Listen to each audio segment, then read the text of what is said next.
Afflictions win. Oscar has been given to so many people with diseases, it should wear a hospital gown. I mean, blind, deaf, ALS, cerebral palsy, Alzheimer's, amputee. There's nothing more automatic. Well, except if you're mentally challenged in some way. The whole thing is so Hollywood. A room full of know-nothings who call themselves the Academy, making everyone tremble before their judgment, even though their judgment is often terrible and fails the test of time. Maybe the hashtag should be Oscar's so wrong. Citizen Kane, It's a Wonderful Life, 12 Angry Men, Singing in the Rain, Dr. Strangelove, Raging Bull, Pulp Fiction, goes on and on. Not a single Best Picture among them. Brilliant, brave, groundbreaking, intellectually honest films constantly lose to much more forgettable, trifling, sentimental stuff. The audience was already laughing when Bill Maher shifted the topic to Hollywood. He joked about modern movie trends, pointing out how some films focus more on messaging than storytelling. The room reacted instantly, with laughter spreading across the crowd. Maher kept the tone light but made his point clear. Audiences still want great stories first. His delivery mixed humor with observation, making the moment both entertaining and thought-provoking. By the end of the segment, it was clear why the clip gained attention online. It wasn't just comedy. It tapped into a conversation many viewers were already having. Viewers have to stop listening to the casting police and go back to doing their job, which is picking the best actor for the role. Now, I mention this because a lot of people lately are either apologizing for or calling on others to apologize for playing roles they call appropriation. James Franco was just chosen to play Fidel Castro, and John Leguizamo posted, "No more appropriation. Boycott. It's f***ed up. I don't got a prop with Franco, but he ain't Latino." Okay, but John Leguizamo is Colombian American. He ain't a Venetian, but he played one.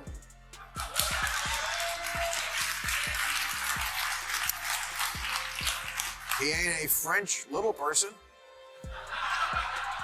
or an Italian plumber, but he played them too, because he's... During the show, Bill Maher turned his attention to the film industry.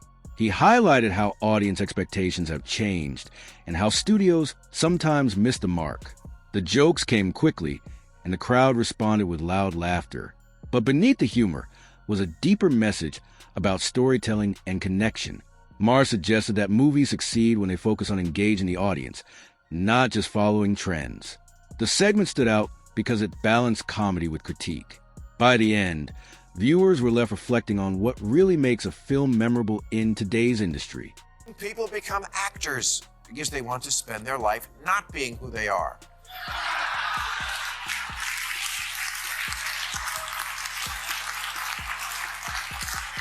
Appropriating sounds like an unforgivable sin until you remember that's what acting is. That's why acting jobs are called roles. Sean Penn won an Oscar for playing gay civil rights martyr Harvey Milk.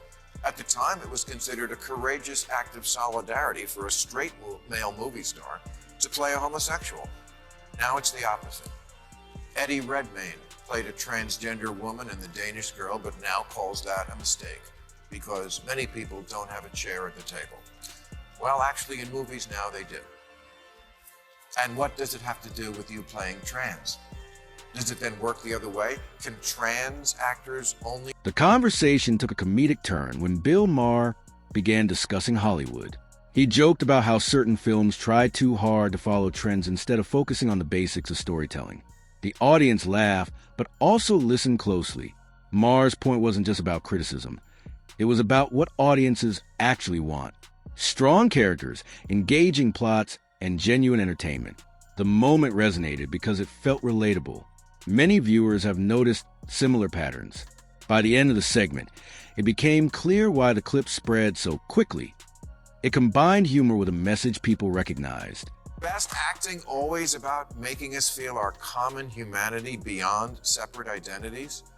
A black George Washington in Hamilton, of course. But Ryan Gosling as Frederick Douglass? Yes, that would be problematic.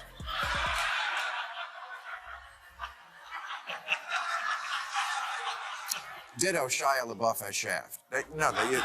What started as a routine segment quickly turned into a highlight when Bill Maher addressed Hollywood trends. He used humor to point out how some movies focus heavily on themes while overlooking storytelling. The audience reacted immediately, laughing and applauding. Maher's style kept things engaging, blending jokes with thoughtful commentary. It wasn't just about making fun, it was about raising a question. What do audiences really want from films today? The segment struck a balance between entertainment and insight. By the end, it was clear why viewers were sharing and discussing it online. It's so Hollywood, a room full of know-nothings who call themselves the Academy, making everyone tremble before their judgment, even though their judgment is often terrible and fails the test of time. Maybe the hashtag should be Oscar So Wrong.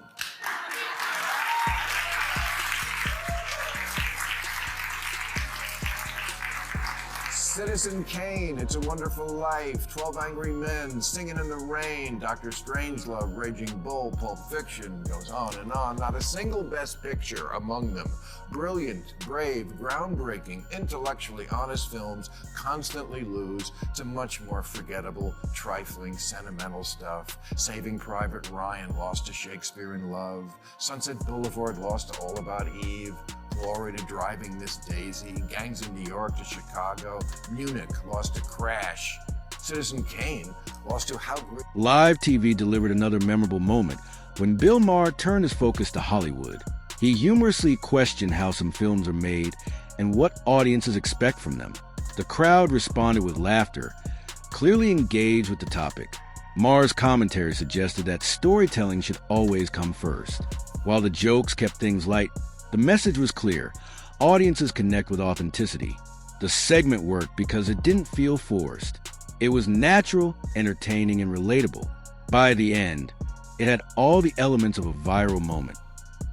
Merit and let the best actor win, which seems like what happened when Ana de Armas just got picked to play Marilyn Monroe, even though she's Cuban with an accent. Hey, maybe she should play Fidel Castro.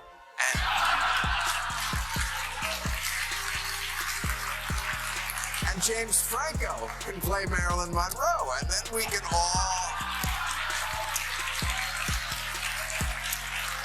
can all stay in our lanes. Is that what diversity and inclusion look like now? Everybody's staying in their lane? Lawrence of Arabia was gay. Peter O'Toole wasn't. I can live with that because he was so cool.